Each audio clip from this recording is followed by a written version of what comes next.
Oke guys, welcome back to Daily Charting with Toshi, di mana kita akan daily chart your favorite cryptocurrencies. Oke, dalam 24 jam terakhir, cryptocurrency market lanjut lagi koreksi sebesar kalau dibulatkan 2%, lebih tepatnya di 1,96%. Dengan total market cap mencapai 834 miliar US dollars. Dan untuk Bitcoin kita bisa lihat dia terkoreksi sekitar 2% ya kalau kita bulatkan di angka 16.600-an. Berarti kemarin untuk tembus ke 17.000 lagi-lagi masih sulit untuk Bitcoin. Lalu untuk Ethereum dia terkoreksi lebih signifikan sebesar 4%-an di angka 1.200-an. Lalu untuk BNB dia terkoreksi sebesar 2,6% kalau kita bulatkan di 271 dolar. Lalu XRP terkoreksi sebesar 0,83%. Cardano terkoreksi sebesar 3,64% dan kembali ke angka 33 sen. Lalu untuk Dogecoin terkoreksi sebesar 2% lah kalau kita bulatkan. Dan Polygon Matic terkoreksi sebesar 5,71%. Jadi overall kita bisa lihat cenderung terkoreksi dan sepertinya Bitcoin dominan sedikit naik karena kita bisa lihat di sini koreksi dari altcoins lebih besar. Dan selanjutnya kita akan ke economic calendar. Untuk economic calendar kita bisa lihat ada beberapa data penting dari US ya, sebenarnya dari Eropa juga ada tapi bisa dibilang ya overall lebih cenderung efeknya langsung data US ya. Jadi yang pertama akan keluar data building permits. Nah, building permits ini tentunya akan berhubungan dengan demand dari properti di US ya. Jadi kalau ini meningkat, otomatis ini akan bagus untuk USD tapi nggak bagus untuk risk on asset. Jadi harapan kita adalah building permits lebih rendah daripada forecast. Dan selanjutnya ada juga initial jobless claim. Seperti biasa harapan kita adalah peningkatan pengangguran di Amerika Serikat. Seperti yang gue sudah sering bilang ya sebelumnya, dual mandate dari the Fed. Yang pertama adalah inflasi di bawah dari 2%, dan yang kedua adalah pengangguran juga rendah. Nah, apabila inflasi tinggi dan pengangguran rendah, otomatis yang dilakukan adalah interest rate yang meningkat terus. Lo lihat sendiri ya, the Fed sekarang ya tertinggi bisa dibilang ya secara interest rate. Oke, nah selanjutnya juga akan ada Philadelphia Fed Manufacturing Index juga yang akan keluar jam 8:30 datanya. Jadi buat lo yang mau lihat ya volatilitas bisa tunggu sampai 8:30 malam nanti ya. Jadi kurang lebih seperti itu data dari economic calendar. Selanjutnya dari FTX kita bisa lihat ya SBF masih berusaha untuk merescue FTX walaupun kita tahu bahwa books mereka berantakan. Ya buat lo yang ngikutin banyak yang melihat bahwa ini booksnya literally berantakan, banyak typo dan banyak kayak uang-uang hilang nggak jelas gitu. Jadi jujurnya nggak tahu nih apakah FTX bisa menemukan investor lagi. Kalau menurut gua sih highly unlikely ya. Tapi kalau kita di sini menurut source dari Reuters, FTX Foundation ini sedang mencari untuk mendapatkan 7 miliar US dollars dari berbagai macam investor dari Sequoia, Apollo dan seterusnya. Ya bahkan dia juga ke Saudi ya untuk minta bantuan. Tapi menurut gue sih highly unlikely lah untuk bisa berhasil. Ya. Jadi kurang lebih seperti itu ya. Kalau gue sih harapannya simple aja. Jangan sampai FTX buat masalah lagi. Jangan sampai ada berita yang bikin kacau lagi. Misalkan apa ya? Ternyata dia terconnected dengan exchanger lain dan exchanger itu jadi banyak di rush dan ujung-ujungnya bikin tambah kacau ya. Oke, selanjutnya kita akan geser ke chartingnya. Dan seperti yang kita bisa lihat di sini, kurang lebih dia ke reject di daerah yang sama ya. Sempat nyaris ke 17.000 ya, hanya kurang $1 saja. Tapi ya baik lagi ke reject seperti kemarin pada tanggal 15 ya. Jadi mungkin bisa dibilang ini satu struktur baru ya. Nah, tinggal kita lihat apakah Bitcoin akan bisa terpantul dari 16.200-an atau tidak. Lagi-lagi PR secara daily-nya adalah bertahan di atas dari 16.200. Kalau itu bisa terjadi, not bad untuk Bitcoin. Ya. Tapi kalau jebol lagi ke bawah, retest lagi 15.800, siap-siap ada probability dia akan cenderung bisa membuat lower low, ya, which is not good. Dan untuk long termnya kita seperti biasa akan lihat ke indeks Bitcoin. Kita ke weekly dan kita bisa lihat sayangnya masih jauh dari 19.200. Jadi ya untuk long termnya ya kita skip dulu aja lah ya karena lagi-lagi masih jauh dengan target 19.200-an. Selanjutnya untuk indeks dolar kita bisa lihat kemarin ini terjadi pelemahan ya. Hari ini sedikit naik lagi. tetapi overall dia cenderung sideways.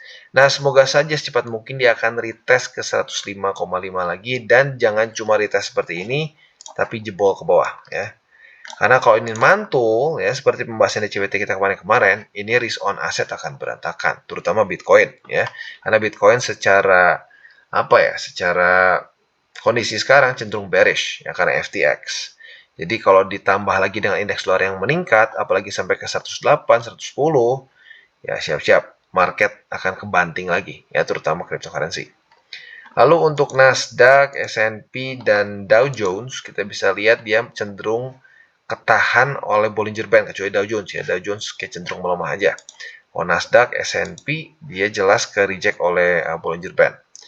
Nah, jadi overall masih sesuai dengan TA ya, karena mereka nggak kena permasalahan seperti kripto, jadi masih adem-adem aja ya. Dan overall kalau kita mau ya, sekali lagi ya, kalau berdasarkan data, ketika kita lihat nih, malam ini kemungkinan besar akan terjadi volatilitas. Dan volatilitasnya bisa antara dua hal ya, atau lebih tepatnya antara dua waktu. Yang pertama langsung setengah 9 malam volatile, ya itu bisa terjadi, atau bisa juga terjadinya saat open market di US. Ya, jadi tinggal tunggu aja, nggak terlalu malam juga, setengah 9, atau ya nanti pas waktu US market opens ya. Jadi kurang lebih seperti itu overallnya untuk makro. Dan sebentar lagi kita akan masuk ke buy limit ya. Tetapi sebelum kita masuk ke buy limit, seperti biasa gue harus ingatkan dulu bahwa DCWT ini bukanlah financial advice. Dan tujuannya adalah untuk edukasi agar para subscriber gue lebih mengerti lagi charting ya. Dan bagaimana cara untuk mendukung TCI? Ada banyak caranya. Lo bisa like our video, bisa share our video, bisa juga klik link refraktor di bawah dan tweet dengan link refraktor di bawah. Dan sebelum kita lanjut, kita akan dengar dulu pesan-pesan dari sponsor kita pada hari ini. Oke, today's video is brought to you by MeTrade, di mana kita bisa trade lebih dari 400 financial markets dengan zero commissions, competitive spread, flexible leverage, dan juga fast and reliable order execution. Ya, nah tentunya kita tahu dalam kondisi market yang seperti sekarang, apalagi beberapa bulan terakhir, kripto ini cukup volatile, ya apalagi drop ekstrim karena FTX kemarin. Nah, tentunya ya beberapa dari kalian mungkin berpikiran untuk diversifikasi ke aset kelas lain. Nah, tentunya di exchanger, arguably kita sulit untuk melakukan itu, ya. Nah, bagaimana cara alternatifnya? Kita bisa menggunakan MeTrade.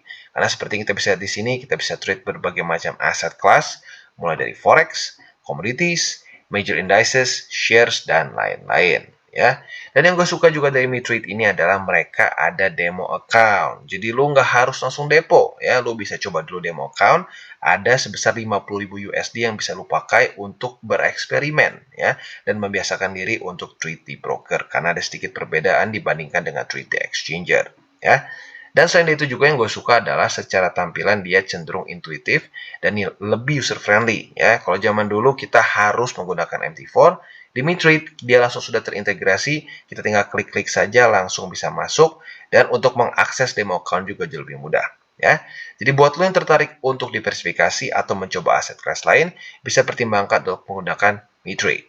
Oke, dan sekarang kita akan ke buy limit untuk Bitcoin. Seperti yang kita bisa lihat ya, main support kita di daily adalah 16.282.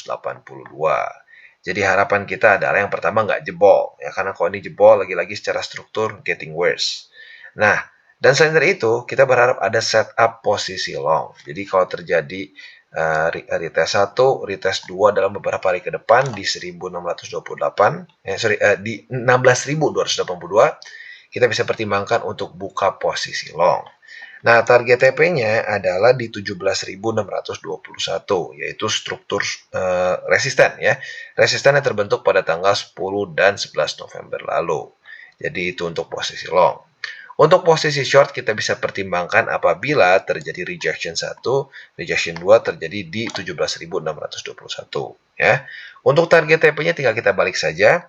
Tempat kita buka posisi long kita jadikan untuk target TP konservatif kita, yaitu di 16.282, dan untuk target TP yang lebih agresif bisa pertimbangkan di 15.874 ya. Jadi kurang lebih seperti itu untuk posisi futures di Bitcoin. Untuk spotnya masih sama seperti kemarin, antara di 16.282 itu buy limit pertama secara spot, Dan buy limit keduanya ada di 15.874. Jadi kurang lebih seperti itu. Secara struktur, overall sih not that bad. Ya, dia mulai membuat suatu higher low.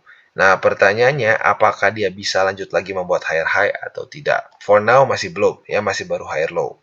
Nah, semoga saja bisa mulai tembus 17.600, mulai membuat higher high dan higher low. Oke, dan selanjutnya kita geser ke Phantom. Untuk Phantom kita bisa lihat akhirnya target TP posisi long kita kena juga setelah penantian selama 3 hari. Ya, jadi buat lu yang ketinggalan kemarin, kita bisa lihat di sini sudah terjadi retest pertama pada tanggal 13 November, retest kedua terjadi pada tanggal 14 November.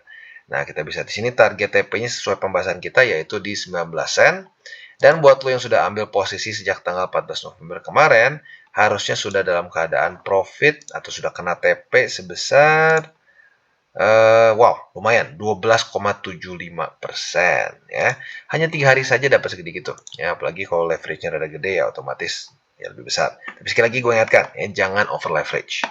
Nah, selanjutnya kita bisa lihat juga di sini saat dia kena TP di 19 sen ini terjadi juga retest pertama di resistance 19 sen ya.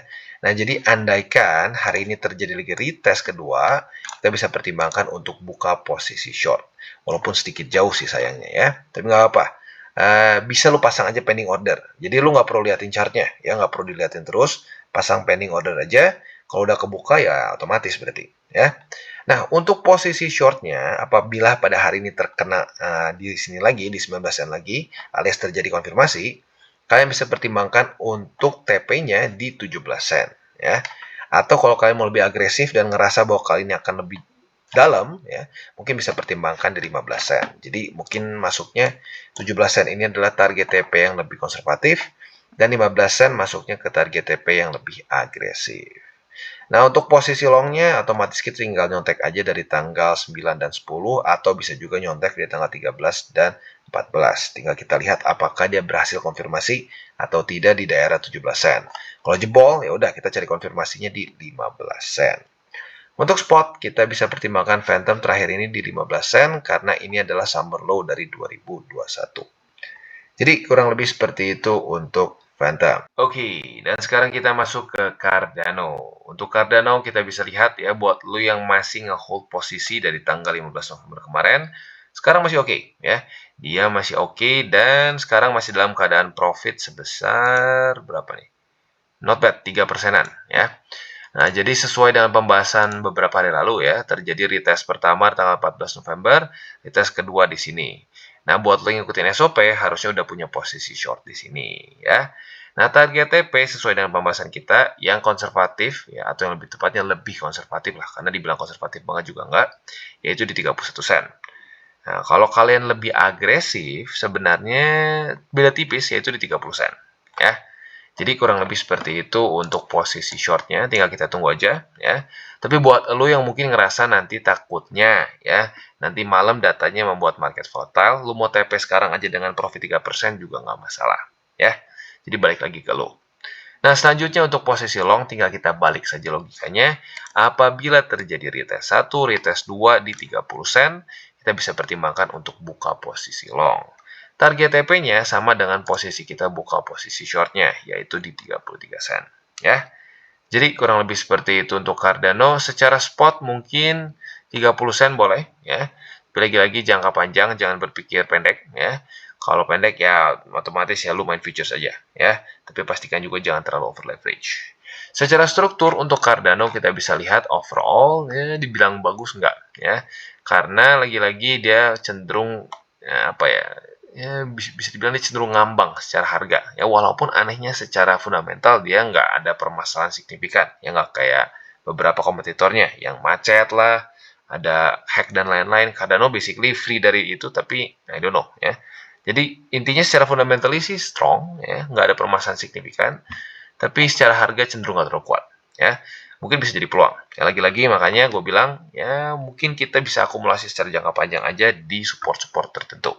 Oke, dan selanjutnya kita geser ke XRP, dan untuk XRP sesuai dengan pembahasan kita pada tanggal 15 dan 16 November kemarin sudah terjadi setup posisi short. Retest pertama tanggal 15, retest kedua terjadi pada tanggal 16. Dan bisa dibilang ya masih according to plan ya. Jadi untuk target TP utama kita adalah di 33 sen.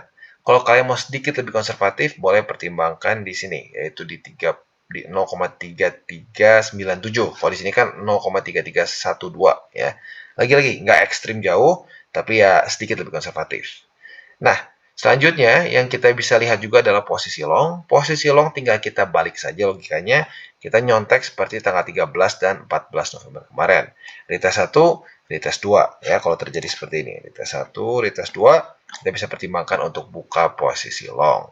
Nah, target TP-nya tinggal kita balik saja di 38 sen. Ya, jadi tempat kita untuk buka posisi short, kita jadikan tempat untuk target TP posisi long kita. Karena jelas itu adalah resisten. Ya.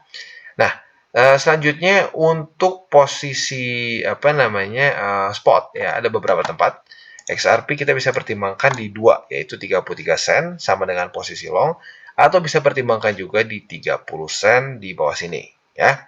Jadi kurang lebih seperti itu untuk XRP. Secara struktur overall, jujurnya not that bad dibandingkan beberapa cryptocurrency lain ya. Karena dia waktu itu sempat nge-pump lumayan di sini saat fundamental mereka cukup bagus ya. Di mana SEC sepertinya sudah mulai menyerah. Nah, semoga saja dia bisa reclaim lagi 38 sen di sini. Dan mungkin yang arguably lebih penting lagi adalah reclaim MA200 di daily. Oke, dan sekarang kita akan geser ke Matic ya. Sudah ada beberapa yang komen nih, Bang, bahas Matic lagi katanya. Oke, ya kita akan update. Nah, jadi sebenarnya kalau lu kemarin pada tanggal 13 dan 14 November kemarin buka posisi long, sebenarnya udah sesuai SOP ya. Tapi sayangnya target MA20-nya nggak kena. Nah, otomatis kalau lu masih ngehold posisi longnya, jangan buka lagi ya. Tapi buat lu yang kemarin nggak nge-charting Matic ya, dan masih belum punya posisi long, sekarang sebenarnya bisa pertimbangkan untuk buka ya di MA50 karena kita bisa lihat pada tanggal 16 November kemarin retest pertama dan hari ini masuk ke retest kedua. Ya, jadi sesuai SOP, kalau kita sudah buka di sini target TP-nya jelas sama seperti di sini ya, yaitu adalah MA20 yang sekarang ada di 98 sen ya. Jadi kurang lebih seperti itu untuk posisi long di Matic. Nah, untuk posisi shortnya tinggal kita balik saja logikanya.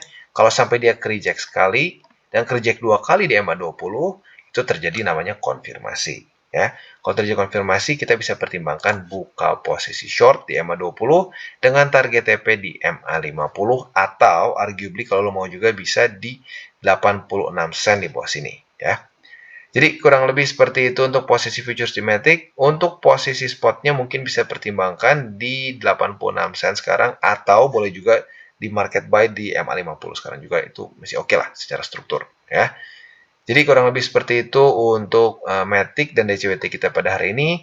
Seperti biasa gue ingatkan jangan over leverage, jangan pakai uang panas, dan pastikan memiliki mindset yang lebih ke long term. Oke guys, jadi itu adalah akhir dari segmen DCWT kita pada hari ini. Dan jangan lupa bagi kalian yang merasakan manfaat dari segmen ini, jangan lupa untuk share ke teman-teman kalian. Dan apabila lu pengen mensupport channel kita, ya TCI, jangan lupa untuk menggunakan link referral kita di bawah. Nggak wajib ya, tetapi apabila lu menggunakan link referral kita di bawah, ada macam-macam ya, dari Bybit, Huobi, Maxi, toko kripto, dan banyak lagi ya. Ya, walaupun nggak wajib, tapi kalau menggunakan link referral kita, lu secara langsung membantu perkembangan dari TCI. Dan satu lagi, jangan lupa juga untuk join Telegram group kita, di mana kita bisa ngobrol-ngobrol santai mengenai dunia cryptocurrency secara dua arah. So, jangan lupa untuk like, subscribe, klik the bell icon, and see you on the next video.